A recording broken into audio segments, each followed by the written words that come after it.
Footprint course Unit 6, Absorption and Auctioning. This is challenge day 8 of 30. In the following slides we are going to focus on the art of consistency, why it is so vitally important, and how to gain increased consistency.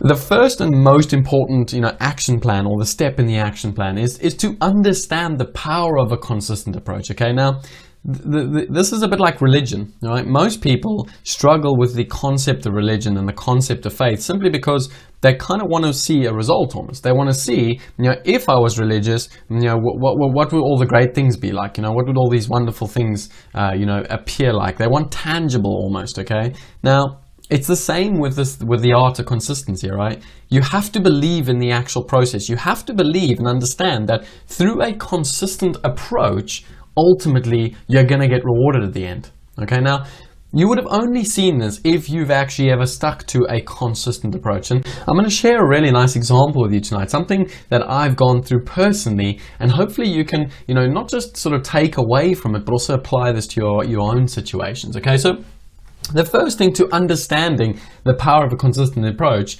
is to understand the definition of what consistency means. Okay, now obviously I've got the textbook definition here, but the only real sort of parts I actually like to this is I really like this, the lack of deviation and the lack of change. Okay, that is the key success and the key understanding behind consistency is there is no change. You have a plan, you stick to it, you go through it, doesn't matter high or low, it doesn't matter what happens along the way, you stick to it. Okay, and there's no deviation, there's no ifs and buts and changes.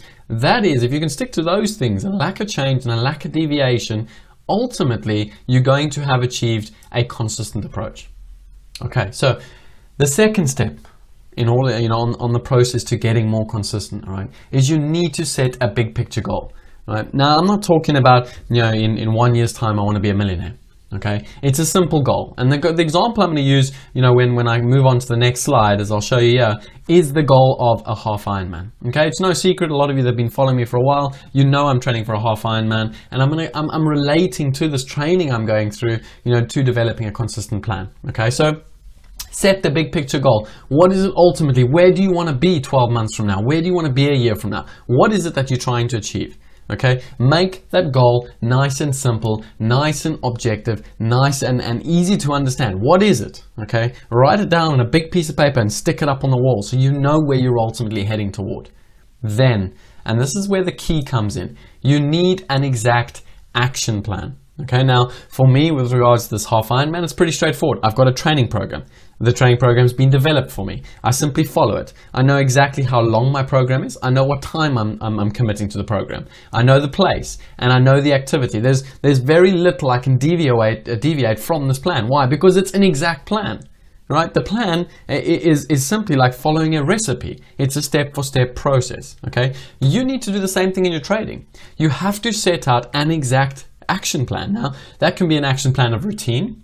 That can be an action plan of, just simply, being able to do a debrief at the end of every single session for 3 months. Okay? But set an exact action plan with the time, the place, and the activity. And don't allow for any deviations. Remember, the lack of change and the lack of deviation is what consistency is all about. Then, accountability.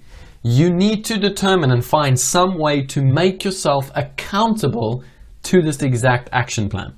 Okay, now again, obviously in the example of the Ironman, I've got constant reminders. So every day I get this little buzzing in my email, my phone buzzes and it says, hey, you gotta go train now. Okay, there's no excuses. Now, there's a number of different things you can use. You can use things like alarms. You've got all sorts of apps nowadays, technology. You can have a partner, someone that you're accountable to. Okay, so like with training, like with trading, make yourself accountable in one way or another. Again, guys, what I'm trying to do is relate the two here. I want you to take each one of these, the accountability, the exact plan, the big picture, the understanding, and I want you to apply them to your individual situation. It doesn't matter if you're a trader, it doesn't matter if you're an accountant, it doesn't matter. The steps to become consistent are the same. Then, make sure that you set simple, small, achievable steps every single day. This is the number one, sort of step in the action plan that almost 90% of people fail, including myself. Okay, I've failed by, with action plans probably so many times in my life, I cannot begin to tell you. Right? It's only now that I've been on the other side, that I've seen, an approach that works, that I'm able to relate this to you. Okay, so make sure whatever process action plan you put in place, it is simple. Okay, it's not complicated. It's not, I'm going to do 3 things today and then 1 thing tomorrow, and then, I'll try something. Keep it simple. All right, keep it short every single day, 30 minutes, commit, make the commitment. Okay. And make sure they're achievable steps. Don't overcommit. Right? It's that overcommitment that when you fail to achieve, that you lose motivation, you drop off, and ultimately the action plan, falls away. Okay, so that's the next step. Don't overachieve. You don't want to be an overachiever. Consistency is not about overachievement. Okay, that's a fallacy that, again, you look at, for instance, these YouTube videos and, these sportsmen on the television, you think, wow, these guys are overachievers. I'm going to have to go out and overachieve now to become like them. No. Okay, they followed the exact same action plan that I'm showing you. All right, they started with simple, small, achievable steps. Over time, they were able to overachieve as a result of having an action plan toward consistency. All right, don't overtrain. And again, this is related to training, but this is trading. You do not want to be sitting on a trading floor 14 hours a day. Right? You can only realistically be focused for 7-8 hours a day. Okay, realistically. So just accept that every day you can only do so much. Don't overachieve, don't overtrain, and never overcommit. Okay, don't come out saying, bang, 7 days a week, I'm going to focus on my trading, I'm going to spend an hour every single day, because ultimately it's not going to work in the long run. You need the balance, you need the ability to get away and experience and enjoy life. Okay, don't overachieve, don't overtrain, and don't overcommit.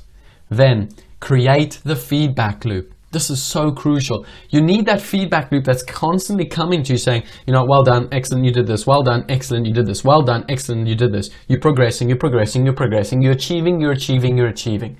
Okay, you need that constant feedback loop that's giving you an overall summary of 1, where you started, 1, where you're headed, and how you're getting there, the steps you're taking. Right? It's that feedback loop that gives you the motivation. It's that feedback loop that's constantly telling you, actually, shit, I'm starting to feel a bit of consistency coming. I'm actually starting to feel good about this. Wow, I'm starting to feel strong. I'm starting to feel like this is really working. And that, when you start to feel that little bit of a positive feedback loop, that is what drives you to take it a step up and ultimately, get towards where you want to be. Then set the motivational cues. Now, so crucial along the way. There are going to be points in time where you just cannot be asked. You cannot be asked to be consistent anymore. Why? Because it's tiring. You're not seeing the big picture anymore. You're just not feeling it anymore. Right? So set the motivational cues, whether that's a motivational statement, why I started this in the first place, whether that's, writing about someone that matters to you. Set that motivational cue. Okay? You have to have some motivation for why you're doing what you want to do. Then, another good one is obviously the before and the after. You see a lot of people doing this with regards to weight loss. Take that picture on day 1. Measure yourself on day 1. Make sure you know where you've come, because you never ever want to go back there again. Okay? That's what the motivational cue is about. It's so you can lean on it when things get tough. Then, push the boundaries within each effort. Now, this is the beauty of this little simple step, okay? When you're doing simple, small, achievable steps every day, you start to get this little bit of a feeling, okay? And I've felt this personally in my training. You get this feeling that actually, I'm not doing enough today, but actually you are doing enough. And the fact that you feel that you're not doing enough, all right, that's the time to take a step up and push as hard as you can within those small, achievable steps that you're taking every day. Because it's when you step out of that boundary within each one of those efforts that you're experiencing real growth, but you're doing it within a smart action plan. The last one, don't change the game plan. Remember, it's the lack of deviation and the lack of change. Don't change the game plan just because it comes tough, just because suddenly, you know, there's a speed bump in the road, just because things become tough. Don't change the game plan. It doesn't matter if it's week 1, week 2, or week 13. Don't change the plan until you get to the end, because if you can survive and get to the end, you are going to finally, for the first time in your lives, experience consistency. Okay? See the forest amongst the trees. You know, every time you've had a bad day and you can't be asked to do that debrief, say to yourself, if I don't do this, where am I going? Well, I'm going back to square one. Make the commitment, small little steps, and you will ultimately start to develop consistency. Okay, consistency, I will tell you, not just in trading, but in life. Consistency is probably one of the characteristics or the skill sets that very few will ever experience and ever master. You want to be a successful trader, you have to have consistency. Okay.